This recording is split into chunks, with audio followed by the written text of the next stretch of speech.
Welcome to Qt Design Studio. When opening the Qt Design Studio, you will first land on this screen that shows your recent projects. Here you could select one of them and they would open. If you haven't created any projects yet, the screen is empty. In the Examples tab, you can find example projects.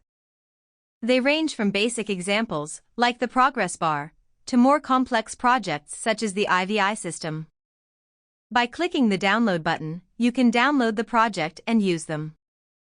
The tutorial tab links you to the Qt YouTube channel, where you can find webinars, quick tips, and more materials. At the bottom, you can find other links, such as Qt documentation and the forum. You can open an existing project from your hard drive with the Open Project button. For example, if you have downloaded one of the example projects, you can search and open them here. However, it is more likely that you will want to create a new project. In the next video, we will go through how to create a new project.